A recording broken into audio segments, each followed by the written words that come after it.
Yo, what's up mga guys? Sir, anong ulam? So, wala pong ulam ngayon.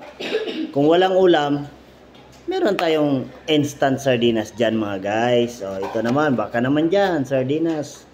Baka pwede naman nagpa-sponsor kay family. Hindi guys, ang ulam natin ngayon ay sardinas. Ay, tika lang, parang meron dito sa aking tinga. May nakita akong gumamela kanina mga guys. So, alam nyo ba na ang gumamela ay sagana sa antioxidant. At meron din itong anti-cancer effect. Effect lang ha, pwedeng makatulong sa ating health. At pwedeng kainin, yes or no? Yes, kinakain. Edible po ito. Ang gumamela ay kilala sa Pilipinas as Hibiscus rosa sinensis. Meron akong binabasa guys. Hibiscus rosa sinensis, known as gumamela. Yan. Sagot na ni Google yan. So, meron din siyang effect sa lower, nakapagpababa ng blood pressure. Yan. Mahirap mag-English guys eh. So, improve blood, improve blood, nakapagpababa din ng ating blood fat, no? Levels natin. Boost liver, kasi mga English tong Google guys. Okay, yung mga mahina ng liver dyan, pwede siyang bumaba sa pamagitan ng leaves and flowers. So, pwede pala ang leaves and flowers, no? Anti-cancer effect. So, ibig sabihin, pag anti-cancer effect, di naman sinasabi natin gamot sa sa cancer, but it helps to prevent cancer, no? Prevention is better than cure, kaya kainin na natin.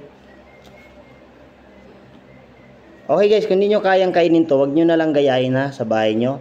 Kasi ako, naglalagay talaga ako ng sardinas. Isang buong sardinas, guys. Actually, di ko kayang ubusin ang buong sardinas na to. Kasi yung lata, hindi naman nakakain. Diba? O, kainin natin.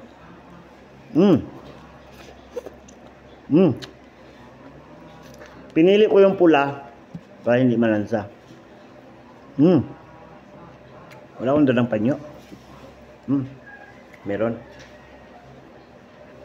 Sorry guys, kailangan kumain tayo na parang teacher. Diba? Teacher tayo. Para baka mabas naman tayo dyan. Lagyan natin ng gumamela. Ibabaw natin yung gumamela guys.